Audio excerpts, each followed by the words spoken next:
Bonsoir et bienvenue, vous êtes sur Monaco Info. Voici une nouvelle édition et le titre principal. L'entraîneur de l'AS Monaco, Robert Moreno, démis de ses fonctions quelques mois seulement après être passé par Monaco. Pour le remplacer, on parle de l'ancien coach du Bayern de Munich, Niko Kovac. Comment est perçu ce départ? Nous poserons la question à un supporter qui ne loupe aucun match.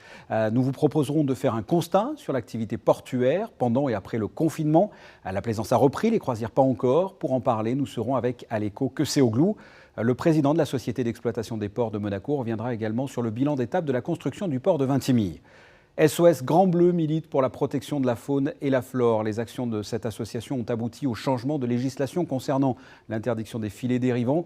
SOS Grand Bleu a lutté contre 4 projets de delphinarium et a contribué à la création du sanctuaire Pélagos.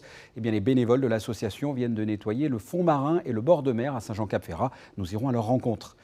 Félix Auger-Aliassime, jeune prodige du tennis, pas encore 20 ans et déjà dans le top 20. C'est le plus jeune joueur à avoir remporté un match sur le circuit professionnel à l'âge de 14 ans. Même Federer et Nadal n'avaient pas fait ça.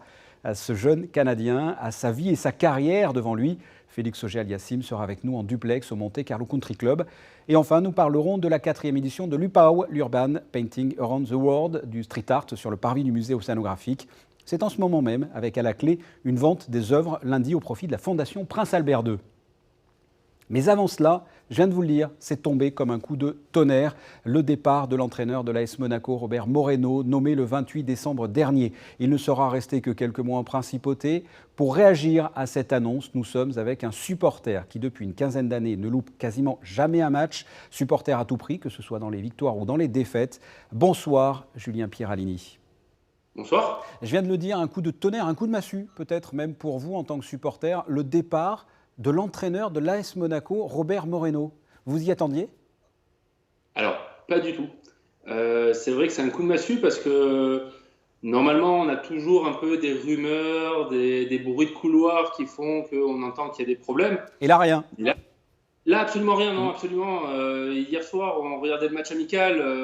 Pareil, pas d'images qui font croire qu'il y a un possible licenciement ou quoi que ce soit. Donc c'est vraiment, vraiment étonnant, ouais, tout à fait. C'est justifié pour vous, selon vous?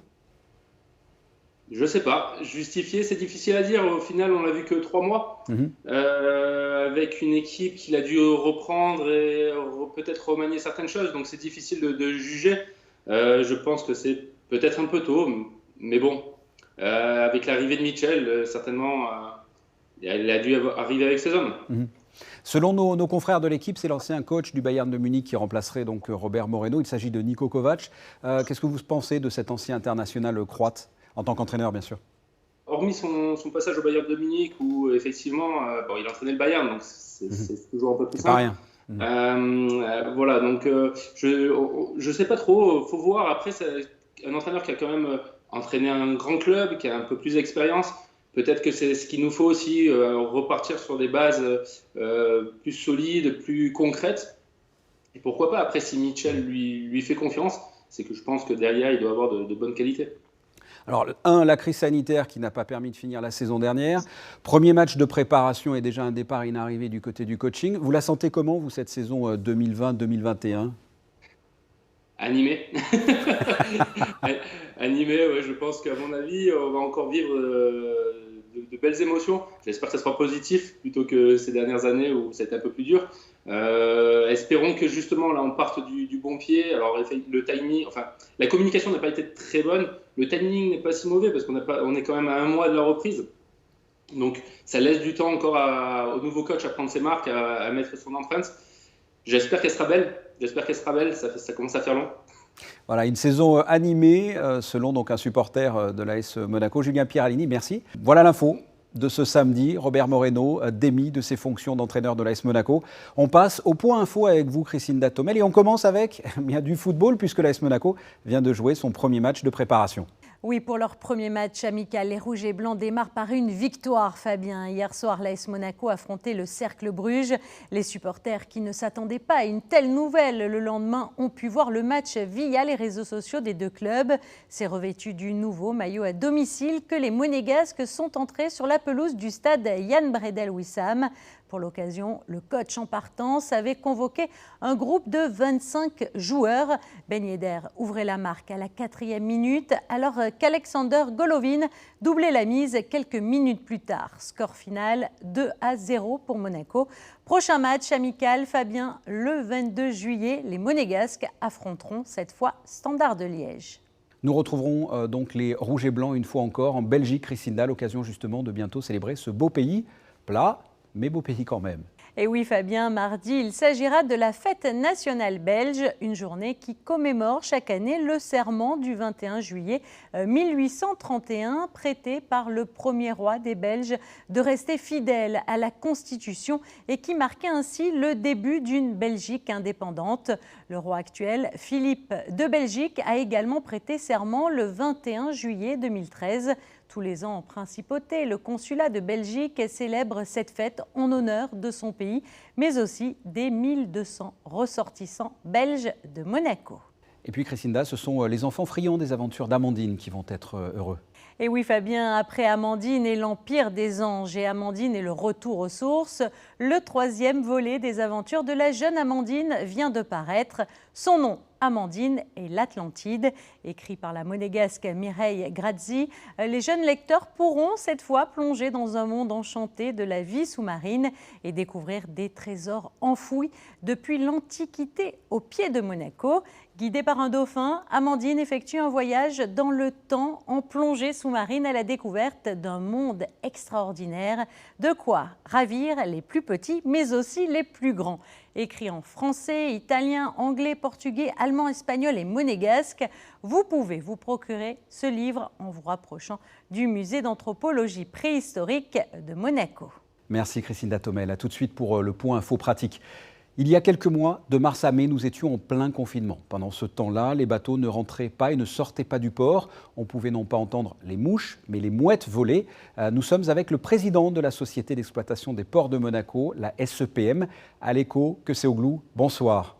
Bonsoir. Depuis le déconfinement et maintenant l'été, quel est votre constat concernant les deux ports de Monaco? L'activité portuaire a repris? L'activité du port a commencé à reprendre. Nous avons bien sûr perdu deux événements déjà importants. Un, oui. Le Grand Prix avec toute son activité qui génère énormément de mouvements dans le port de Monaco. Absolument. Et pour l'instant, on n'a plus de bateaux de croisière qui viennent s'amarrer à la digue ou ancrer dans la baie. Nous aurons aussi, vous le savez, nous avons perdu l'événement du Yacht Show qui lui aussi génère beaucoup d'activités. Donc, on reste avec notre activité de passage, en sachant qu'à cause du confinement, nous avons étendu la période d'hivernage, qui normalement se termine soit le 15 avril, soit la fin avril. Nous l'avons étendu jusqu'à la fin mai, parce que les bateaux ne pouvaient pas bouger, donc on a étendu cette période. On ne pouvait pas les mettre dehors, oui, bien sûr. On ne pouvait pas les mettre dehors. Et puis petit à petit, l'activité a lentement commencé à reprendre. Oui, on peut dire qu'il y a désormais une activité, une vie dans le port de Monaco? Oui, absolument, absolument. Il y a une vie dans le port de Monaco, comme il y a une vie en principauté. Hein. On voit que les choses commencent à bouger. Oui. Il est clair que je ne peux pas vous dire qu'on a la même activité de l'année dernière. Ça serait un mensonge. On a une baisse, on a une petite baisse de fréquentation. Pour l'instant, c'est limité à 15-20%. J'espère que dans les prochaines semaines de l'été, on va pouvoir un peu rattraper ça. Alors vous allez me dire si je me trompe, mais j'ai l'impression que la crise sanitaire et le fait d'être resté enfermé a créé des vocations de marins avec beaucoup de personnes qui veulent passer le permis bateau et beaucoup de personnes qui veulent des places au port. Je me trompe? C'est vrai qu'il y a eu beaucoup de demandes pour passer le permis et on a toujours énormément de demandes pour avoir des places au port. Alors j'en profite pour vous dire que heureusement, notre port de Vintimille qui devait être fini et inauguré le 7 juillet, malheureusement lui aussi a pris du retard avec la crise, mais nous sommes confiants de pouvoir l'ouvrir le 15 octobre et donc de vraiment pouvoir mettre les premiers bateaux dans le port à partir du mois d'octobre. Et ça déjà, ça va nous faire un poumon très important pour notre clientèle. C'est une catastrophe, le fait qu'il n'y ait plus de bateaux de croisière. C'est vraiment important pour l'impact pour la SEPM? Alors, l'impact direct pour la SEPM est important, bien sûr. Ça fait plus ou moins 15% de notre chiffre d'affaires. C'est plus l'activité touristique, en fait. C'est plus l'impact sur l'économie de la principauté qui est fortement impacté. Parce que d'un côté, bien que la majorité de bateaux que nous acceptons, c'est les petits bateaux de grand luxe, eh bien, ces passagers-là peuvent dépenser beaucoup d'argent et dépensent beaucoup d'argent en principauté dans les magasins, dans les hôtels, dans les restaurants. Et aussi les bateaux, disons, où il y a plus de passagers, où il y a 2000, 3000 passagers, quand ils vont se balader dans les rues de la principauté, eux aussi font vivre les petits commerces, soit à la Condamine, soit sur le Rocher. Alors Monaco s'agrandit avec l'extension en mer, mais aussi avec ses ports. Vous êtes par exemple rentré dans le capital du port de Cap-d'Aille. Il y a le port de Vintimille, vous l'a dit, qui devrait être terminé en octobre, c'est ça ? Absolument. Ouais. Et c'est une volonté de la principauté de s'étendre en termes de places portuaires ? Alors c'est une volonté qui est dictée un peu par une nécessité. Nous avons cruellement besoin de places pour les bateaux, surtout d'un point de vue d'attractivité pour la principauté, avec l'affluence de nouveaux résidents. Beaucoup de nouveaux résidents ont des bateaux et donc on doit pouvoir satisfaire leur demande d'avoir une place dans les ports de Monaco. Vintimille était pour nous la meilleure opportunité sur le court terme. Nous sommes rentrés dans la société qui détient la concession du port de Cap-d'Aille. Je vous rappelle que la concession du port de Cap-d'Aille se termine en 2027. Notre volonté était de mettre un pied dedans, bien comprendre le port de Cap-d'Aille pour être en mesure de proposer le meilleur projet possible dans l'appel d'offres qui se fera en 2027 et on espère le gagner. On l'espère aussi. On change de sujet. On va parler de ski nautique, si vous le voulez bien, parce qu'à l'ECHO, vous êtes le président de la Fédération monégasque de ski nautique. Il y a une actualité, il y a des entraînements qui ont repris. Alors, tout à fait, les entraînements ont pu reprendre. Vous savez que notre lac est à Roquebrune-sur-Argence, en France. Oui. Nous avons pu recommencer l'activité à partir du 11 mai. Donc, on peut recommencer à s'entraîner. Et des compétitions en vue, peut-être ? Alors, cette année, c'est une année blanche pour tout ce qui est championnat à titre. Donc, il n'y a pas de championnat d'Europe, il n'y a pas de championnat du monde. La France organise des championnats nationaux, mais ils sont très réduits. Pour l'instant, il y a quelques pays qui organisent très peu de compétitions en septembre et en octobre. Donc, on va voir. Je pense que ça sera une année, comme pour tout, une année un peu particulière pour le ski nautique aussi. À l'ECHO Quessé-Auglou, merci d'avoir été avec nous. Merci. Restons en mer, vous connaissez peut-être l'association SOS Grand Bleu. Cette association reconnue d'utilité publique développe et encourage toutes les actions visant à protéger la faune et la flore en Méditerranée, notamment les espèces menacées par le développement des activités humaines. Vanessa Dessy, vous êtes sur place avec les équipes de bénévoles qui s'apprêtent à collecter les déchets polluants, le fond marin. Et oui, effectivement, nous nous trouvons dans la baie des Fosses, à Saint-Jean-Cap-Ferrat, et nous allons assister à une opération qui permettra de contribuer à la préservation maritime tout en sensibilisant le grand public. En quoi consiste cette opération aujourd'hui ? Alors, c'est une opération de nettoyage des fonds marins. C'est une opération justement pour récupérer les macro-déchets dans les fonds marins entre 0 et 10 mètres. C'est des bénévoles de l'association, mais pas que. Ce sont des clubs de plongée, ce sont des apnéistes et des membres aussi qui font du paddle. Donc c'est assez diversifié, mais en tout cas, tout le monde est là. On a vu aussi des personnes sur la plage ? Totalement, voilà. Il y a aussi des personnes sur la plage, parce que même si les plages sont nettoyées en été, il reste toujours des petits déchets. Voilà, des mégots de cigarettes, malheureusement, qui polluent aussi les plages et les fonds marins. Donc voilà, c'est vraiment très diversifié comme opération de nettoyage. Donc tout le monde a son rôle ici sur la baie des Fosses pour essayer justement de préserver ce site, de préserver la mer Méditerranée. De nombreux partenaires étaient venus prêter main forte et parmi ces bénévoles, Amadeus Plongée, un club très actif depuis de nombreuses années. En fait, j'étais conseiller municipal à Saint-Jean-Cap-Ferrat pendant 3 mandats. Et quand l'opération s'est créée il y a 25 ans, j'étais aussi employé à Amadeus, j'étais président de Amadeus Plongée, de la section plongée. Donc naturellement, j'ai ramené tous les plongeurs du club à participer à cette opération.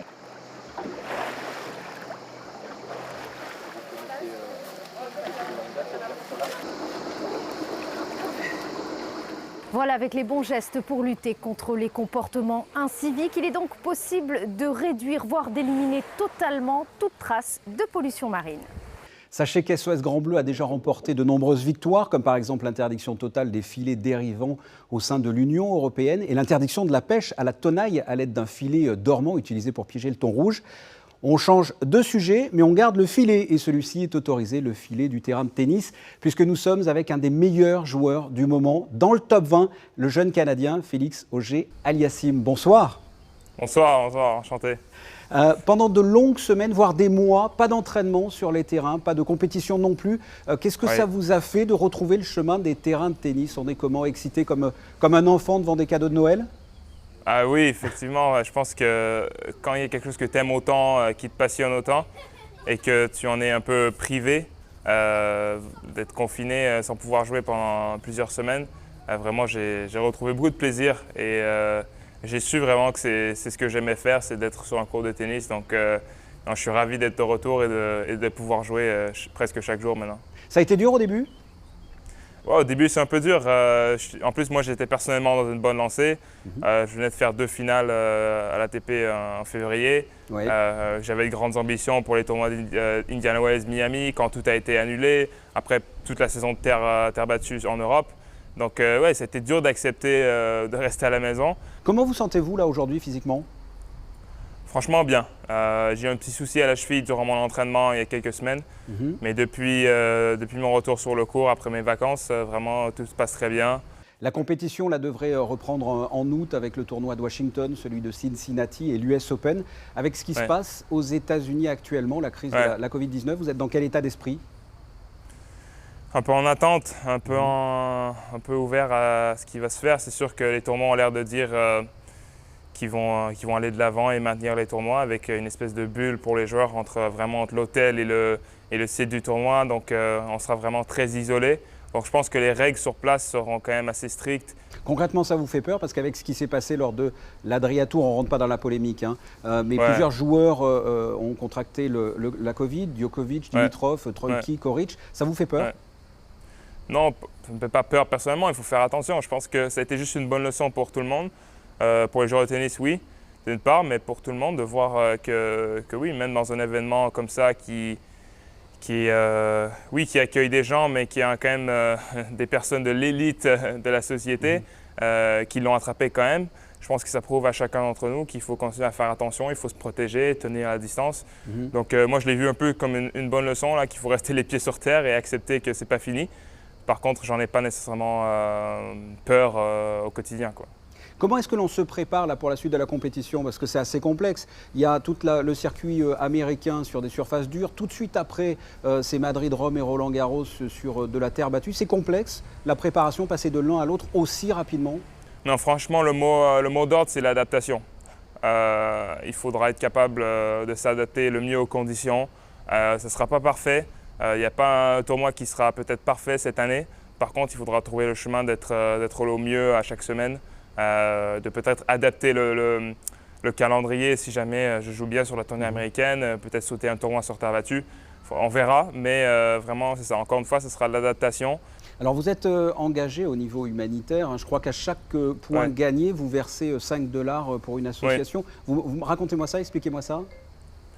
Donc, en fait, ça a commencé l'année dernière avec un partenaire qui est BNP Paribas et la fondation qui est CARE International, l'ONG qui a des projets partout dans le monde.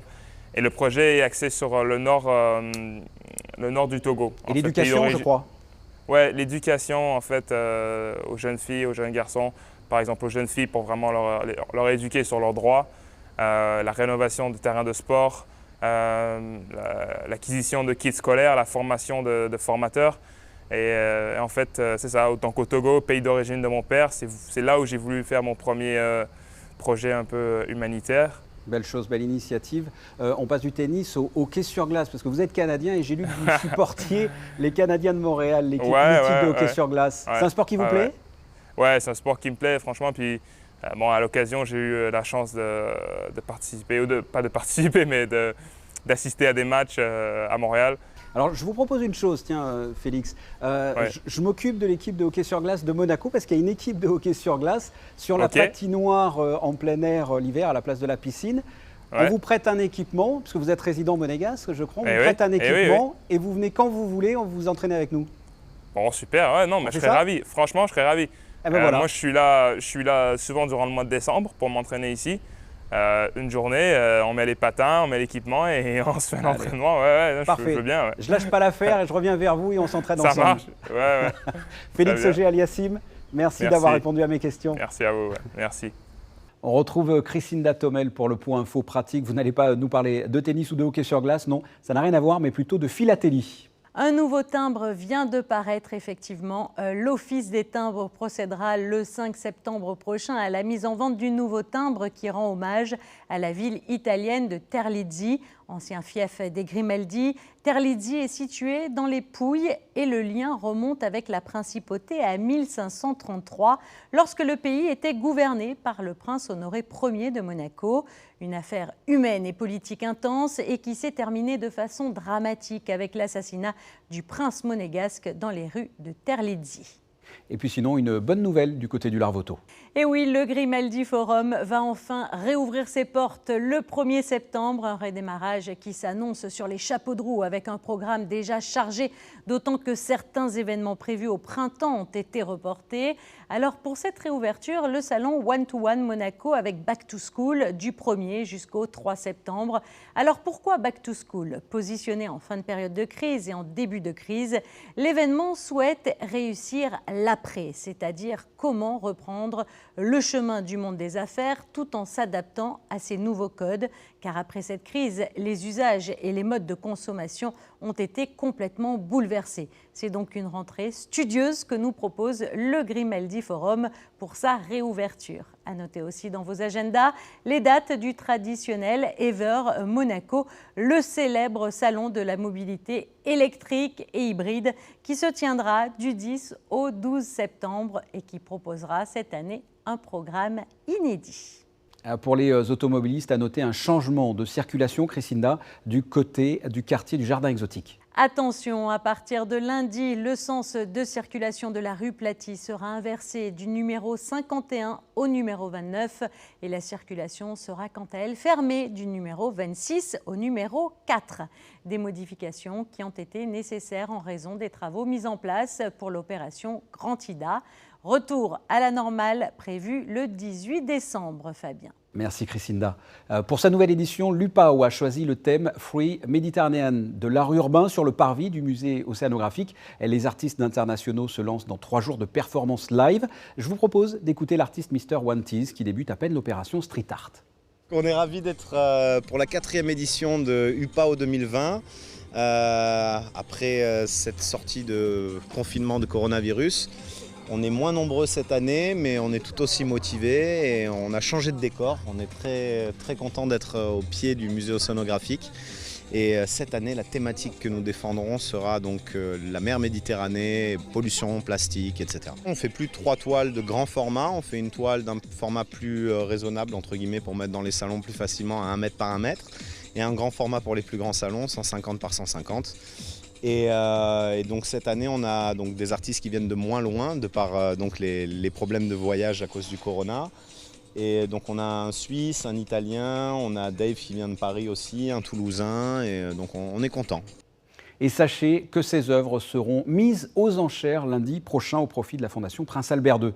On passe au best-of des réseaux sociaux, frissons, humour, tendresse, il y en a pour tout le monde. Il vous a été concocté par Laura Woodruff.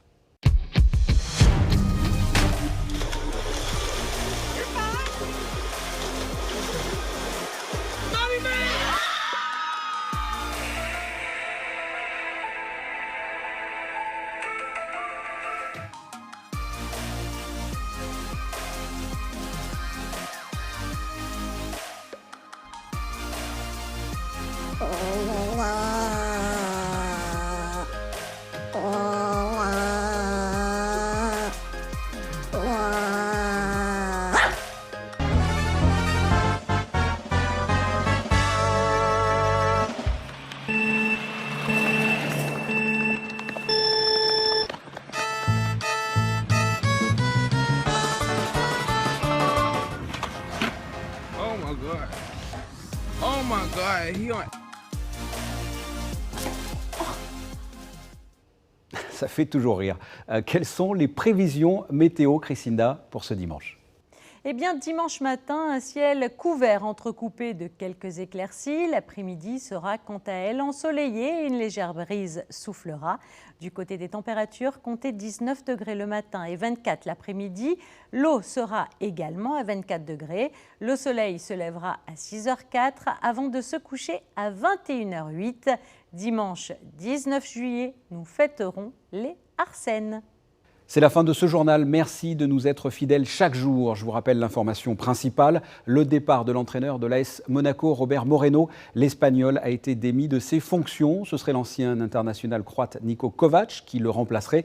Quant à moi, je vous retrouve dimanche 19h pour le best-of de la semaine. Et dès lundi 19h, Patricia Navarro reprendra les commandes de ce JT. On se quitte avec les photos du jour. Et c'était notre invité, le jeune joueur de tennis canadien Félix Auger-Aliassime. Ce sont des clichés signés Stéphane Dana. Au revoir et portez-vous bien.